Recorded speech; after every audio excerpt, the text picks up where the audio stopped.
পড়ছিলাম, পড়তে পড়তে শুনলাম এইমাত্র নাকি আরআরবি টেকনিশিয়ানের মেরিট লিস্ট বেরোলো। বুকটা দক দক করছে, এখনও চেক করিনি, চেকটা করে নিই। কী মনে হচ্ছে, পাস করবো?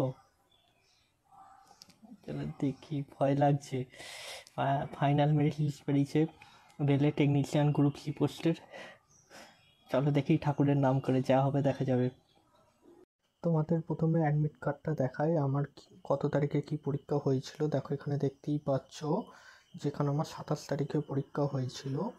আর এটা হচ্ছে আমি ফর্ম ফিল আপ করেছিলাম, তোমরা এখানে দেখতেই পাচ্ছ, নোটিস করতে পারছো। এখানে আমি চেন্নাইয়ের ফর্ম ফিল আপ করেছিলাম, কারণ চেন্নাই আমার যে ট্রেড হচ্ছে ওয়েল্ডার ট্রেডে একমাত্র ভ্যাকেন্সি চেন্নাইতেই ছিল আর কি। মোটামুটি ওই 200টা মতো ভ্যাকেন্সি ছিল, বাদ বাকি যে অন্যান্য জোনগুলো আছে সেই সব জন্য তো ভ্যাকেন্সি ছিল না, কোনো জন্য হয়তো 10টা 5টা করে ভ্যাকেন্সি ছিল, তো আমি চেন্নাই করতে বাধ্য হয়েছিলাম। আর এখানে দেখতে পাচ্ছ যে এখানে আমার রোল নাম্বার দেওয়া আছে, এই দেখো রোল নাম্বার দেওয়া আছে।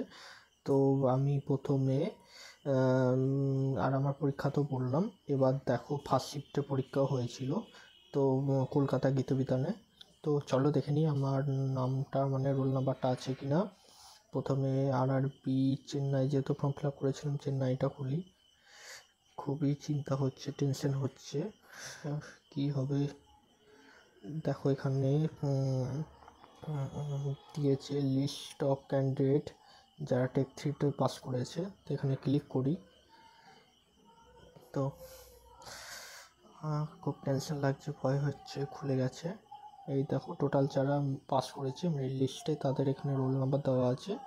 টোটাল এখানে খেয়াল করলে দেখতে পাবে 2637 জনকে পাস করিয়েছে। মানে টোটাল এইরকম সিট ছিল আর কি, এক কোনকেই পাস করিয়েছে। এরপরে এখানে ডিবি হবে, তারপরে মেডিকেল হবে। তো ডিবি মেডিকেল হয়ে গেলেই তারপর চাকরি আর কি, জয়েনিং লেটার দিয়ে দেবে। এখানে তো দেখতেই পাচ্ছ রোল নাম্বার দিয়েছে। তো এখানে সবথেকে সহজ উপায় হচ্ছে আমার যে অ্যাডমিট কার্ডের রোল নাম্বারটা এখানে কপি করি, তাহলে খুঁজতে সুবিধা হবে। এখানে চলো এখানে সার্চ করি।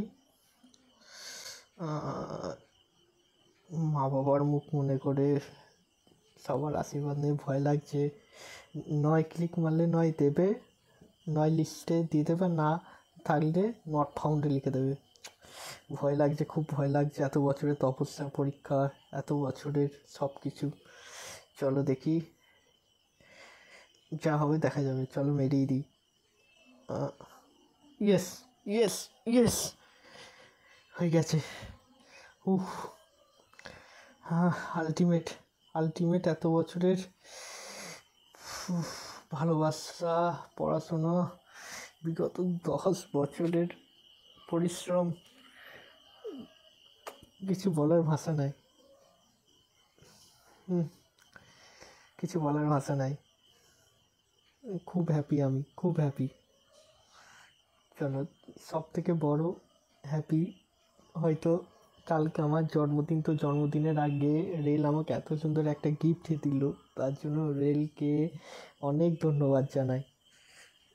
মা বাবাকে জানাই, দেখি মা বাবা কী বলে, কী রিয়াকশান দেয়। মা গো, চাকরি পেয়ে গেছি।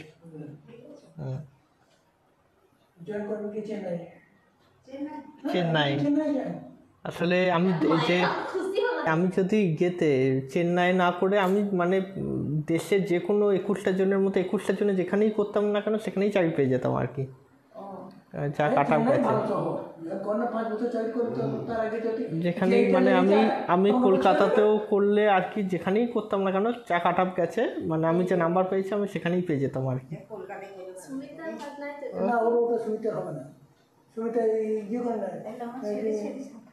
চেন্নাই তো কি হয়েছে, তাই না? তাও ভালো, কালকে জন্মদিনের আগে একটা সুখবর, বিশাল বড় একটা সুখবর দিল রেল। মামা এসেছে তো মামা খুব খুশি হলো রে। মামা খুব হাসি দেয়।